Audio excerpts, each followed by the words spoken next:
آئیے آپ کو ایک وظیفہ بتاتے ہیں. یہ ہے وظیفہ جو تیرے اور میرے نبی نے ارشاد فرمایا ہے.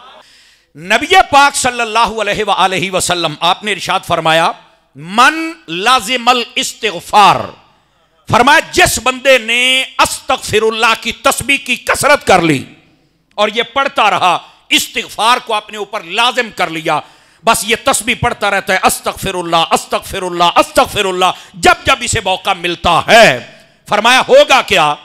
فرمایا پہلا اللہ تعالیٰ اس پر فضل یہ فرمائے گا کہ اللہ رب العزت فرج اللہ من کل ضیق مخرجا، اللہ تعالیٰ اس بندے کو ہر قسم کی مشکل میں سے نکلنے کے لیے اپنی رحمت کے ساتھ راستہ عطا فرما دے گا. بندہ پھنس گیا، مشکل میں آ گیا، بڑے بڑے بندے دوست یار سجن وہ ساتھ چھوڑ گئے، کون ہے جو اس میں سے راستہ نکالے گا؟ فرمایا استغفار کی کثرت کر دے، اللہ تعالیٰ تیرے لیے راستہ بنا دے گا. بڑی مشکلات ہیں، نکلنا کیسے ہے؟ استغفر اللہ کی تسبیح، وظیفہ تیرے اور میرے نبی نے بتایا. دوسری بات فرمایا وفی کل ہم مخرجا، فرمایا اللہ تعالیٰ اس بندے کو ہر قسم کی مشکل سے بھی نکال دیتا ہے. یہاں دو مشکلات کا ذکر ہے. ایک مشکل ہے بیرونی جو لوگ کریٹ کر دیتے ہیں، مشکل کر کہتے ہیں ہم تمہیں بند گلی میں داخل کر دیں گے، کہتے ہیں کہ نہیں کہتے؟ فرمایا استغفر اللہ کی کثرت کرتے رہو، یہ لوگ تمہارا کچھ بھی نہیں بگاڑ سکتے، تمہارے لیے راستہ ہو جائے گا. اور دوسرا ہوتا ہے مصیبت اور پریشانی آ گئی کسی قسم کی، بیماری کی صورت میں، مالی کمی کی صورت میں، اولاد کی صورت میں، کوئی پریشانی، فرمایا جو استغفار کی کثرت کرتا ہے اللہ تعالیٰ اس بندے کی یہ پریشانی بھی دور فرما دیتا ہے. بیرونی پریشانی ہو وہ بھی ضائع، اندرونی ہو وہ بھی ضائع اور ختم. وجہ وظیفہ فرمایا وہ استغفار کی کثرت ہے. تو اس لیے استغفار کی کثرت فرمایا کریں. یہ دو بات. اب تیسری بات اسی حدیث میں میرے نبی فرماتے ہیں جس نے استغفار کو لازم کر لیا اپنے اوپر، اس کو اللہ صرف دو انعام عطا نہیں کرتا، اللہ تعالیٰ ایک اور انعام بھی عطا کرتا ہے. اور یہاں پر جتنے حضرات ہم بیٹھے ہیں، دیکھیے ہماری جو مشکلات ہیں نا بہت ساری، وہ ہم نکلنے کے لیے اس راستے پر چڑھتے ہی نہیں. اگر ہم اس راستے پر چڑھ جائیں تو ہم مشکلات سے نکل سکتے ہیں. کتنا پیارا وظیفہ ہے کہ تم نے استغفار، یہ اصل لفظ ہوتا ہے استغفار، یہ بھی سن لیجئے. ہاں جب تسبیح پڑھنی ہے تو پھر استغفر اللہ استغفر اللہ استغفر اللہ، لفظ ہے استغفار، اس کی تسبیح آپ نے کثرت کے ساتھ کرنی ہے.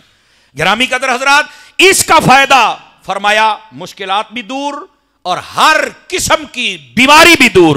آج یہ دو چیزوں نے تو ہمیں گھیرا ہوا ہے، یہ دو چیزوں نے گھیرا ہوا ہے، اور دونوں چیزوں کے ساتھ یہ استغفار. اور اگلی پریشانی رزق میں کمی ہے، برکت کیسے ہو جائے؟ اس حدیث کا آخری لفظ فرمایا وَرَزَقَهُ مِنْ حَيْثُ لَا يَحْتَسِبْ، فرمایا جو استغفار کی کثرت شروع کر دے اللہ تعالیٰ وہاں سے رزق دے گا جہاں سے اس نے سوچا بھی نہیں ہوگا. اللہ تعالیٰ وہاں سے رزق عطا فرمائے گا. بیماریاں بھی دور، پریشانیاں بھی دور، رزق میں بھی کثرت. کرو گے وظیفے پر عمل؟ استغفر اللہ کی کثرت. اور یہاں پر میں آپ کو ایک حدیث سناؤں تاکہ اس کے ساتھ لنک ہو جائے اور آپ کو بات سمجھ آ جائے. شعبہ الایمان شریف کی ایک طویل حدیث ہے، اس کا ایک حصہ یہ ہے، نبی پاک علیہ السلام نے ارشاد فرمایا لوگوں جب رمضان شریف آ جائے دو چیزوں کی کثرت کرنا، اس سے اللہ راضی ہوتا ہے، اور دو چیزوں سے کبھی غافل نہ ہونا، یہ تمہارے لیے ضروری ہیں. پوچھا گیا یا رسول اللہ وہ دو چیزیں کون سی ہیں جن سے اللہ راضی ہوتا ہے؟ فرمایا ایک لا الہ الا اللہ کی تسبیح کرنا اور دوسرا استغفر اللہ کی تسبیح کرنا. یہ شعب الایمان شریف کی حدیث ہے. گرامی قدر حضرات، اس سے اللہ راضی ہوتا ہے اور یہ رمضان شریف کا وظیفہ ہے، کسی مولوی اور پیر کا بتایا ہوا نہیں، یہ میرے محبوب پاک کا بتایا ہوا وظیفہ ہے. اور دو چیزیں فرمایا کبھی ان سے غافل نہ ہونا، یہ تمہارے لیے ضروری ہیں. حضور وہ کون کون سی ہیں؟ فرمایا ایک اپنے رب سے جنت مانگتے رہنا. میں نے کیا کہا؟ اپنے رب سے جنت مانگتے رہنا.